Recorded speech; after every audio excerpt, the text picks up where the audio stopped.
on those sensitive areas, correct? Correct to an extent. So right now, we're Okay. talking about the stream is on ARE 6 property, correct? Correct. Okay, so someone could theoretically, if the you know, the bulk requirements were met, build a house on that land. They can't build it by the stream, right? Right. And MAC can't build its facility by the stream, correct? Hopefully, correct. Well, I mean, you didn't say hopefully about the house. What would give them the right to build on in that area? Why would they do that? They're not allowed. They've already said they won't. We wouldn't allow that. They wouldn't allow what? To build in? We wouldn't permit. I mean, we don't, as a township, permit people to build within the encroachments of the Stream environmentally corridors and sensitive areas. Mhm. So. I'm not following your point. My point is, well, why rezone it then? Why are you rezoning an ARE 6 that you know is environmentally sensitive, that was zoned that way for a reason, to an SED? We're kind of contradicting ourselves. You know, Rob, I don't know whether it's environmentally sensitive or not. Some people say some things are environmentally sensitive. Other people said, no, we have a wasted $1.5 million only a mile away off of Route 33, the access road off of 33, that supposedly because of a bog turtle years ago, okay, that $1.5 million of taxpayers' money was wasted putting that entrance off of 33 on the Howell Road. Now, somebody said it was environmentally sensitive. You know what a lot of people say? Why is that road there that we've paid all the money for that's wasted? Okay? I'm not a fair judge of environmentally sensitive. I'm really not. I mean, but doesn't that come out later on? We're not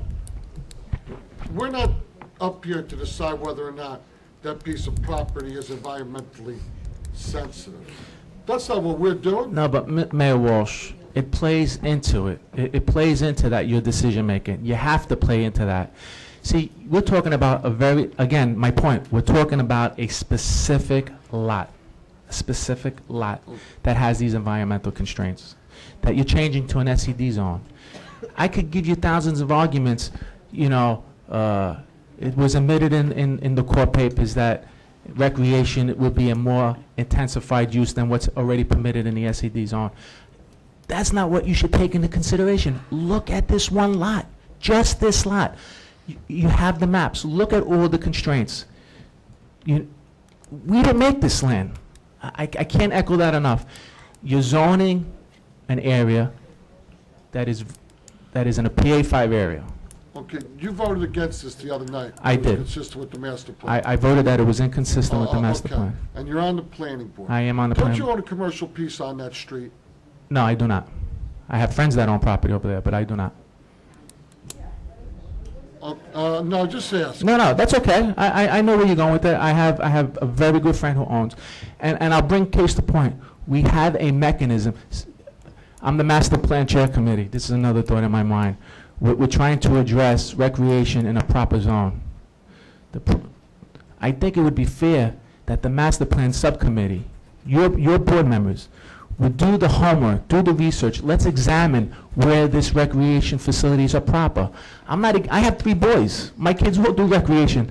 Let's see where the recreation should be a permitted use. But until then, we still have a mechanism. Somebody wants to do recreation like 3-2 count, they went to the zoning board. That's in an SED zone. The zoning board found that it was okay there. There weren't the environmental constraints. There's a mechanism. We don't have to do this today. We could go, I have a master plan meeting on Thursday. I'll be more than happy to put that forefront to say, let's see where the recreation it's a flaw. Let's see where the recreation element belongs. Mayor, this has been going on for a long time, Mr. DeCastro. Why hasn't, I mean, it's just a general question from me. Okay, from me. This has been going on for a while now, a couple of years. Why hasn't the master plan subcommittee addressed it in the last couple of years? I can't give you an answer to that, Okay. Mr. No, Mayor. I Mr. can. Mayor, what I can say is this, but in all fairness, I can give an there was, answer. and he was the previous master plan chairman, there still is a mechanism. So even if there was a flaw and it was wrong, okay, we'll fix it Thursday. We'll work on it now. Okay. Well, the reason why, the one thing is, when I first became the master plan subcommittee, we were going over the changes that were made to the master plan that we realized were inappropriate, putting HD3 on rural roads, and we focused on correcting those. The following year, we were hit with COA, and we had to do our COA plan. So that became our primary focus. So the time to look at it, the recreational element of the master plan was on the forefront, actually started to initiate that process. Rob started taking over it. But this is not about recreation element. We have a recreation element. This is about, and I brought this up at the planning board hearing, that I would like the master plan to look at projects of this nature and where they could be put and held, because they are beneficial to the community. And they need to have a proper zone where they need to be put in, you know? And that was something that hasn't been addressed in the master plan and needs to be addressed. So, you know, that's the reason why it wasn't addressed prior. No problem. Well, there's your It was explanation. just a question. Okay. No problem at all. And let me just close on this, Mr. Mayor, if I may. Just out of the Cox book, when it talks about, you know, zoning and everything. I know you have your book. It's 3711. Yours is 2009? Yeah, no, it's not 2009, but it didn't change. I checked. It says nearly all of the purposes of the MLUL, which are listed in NJS 4055D2, which is what makes municipal land use happen, involve in some sense of degree environmental considerations.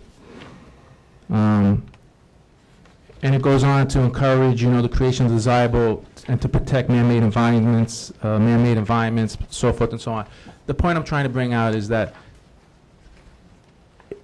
municipal land use law recognizes the environmental constraints. Like I said, we can't deny based on traffic circulations and all that kind of stuff, but we can, and it recognizes environmental. I just beg, I'm going against my begging, I don't beg, but please just really consider the environmental constraints on this one property. We're not anti-business. I own a business, my family owns a business. We're not anti-business.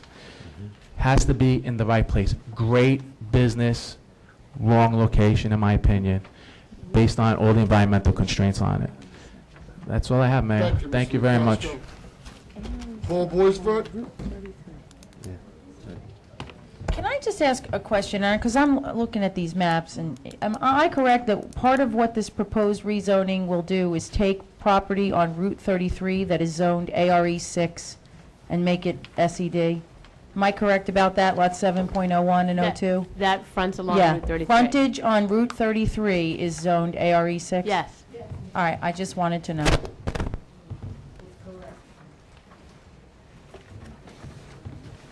That's great. Mr. Boisvert, hello. Name and address, please, for the record. Good evening. Paul Boivin, 25 Pine Needle Street, Howell, New Jersey. I'm also a member of the planning board, however, I am here speaking as a citizen tonight. You know, I got to echo a lot of what Rob said, but a couple things I heard earlier. The zoning board voted 4-3. It needed a supermajority. There's a reason it needs a supermajority, because a variance is an exception to the rule, not, you know, it's not a given. So when the other complex down the road had to go and they had to get their variance, they had to meet all the criteria. They didn't. Then they went in front of Judge Lawson. He felt the same way. And then it came in front of the planning board, and we felt, of course, that it was not consistent with the master plan. It's in a PA 5, a planning area 5, okay? That is environmentally sensitive. Your Melvin Group report told you that it's in, you know, it would be suited if it was in a PA 2. Now the applicant, the landowner, has more than enough right to petition the state to make it a PA 2. So before we rezone it, why don't we let the applicant go to the state and see if they'll give them that, grant them a PA 2. Mr. Boulevard, I'm sorry, I don't mean to interrupt you, but the PA 5 and PA 2, those are just state guidelines for Department of Transportation, and they're not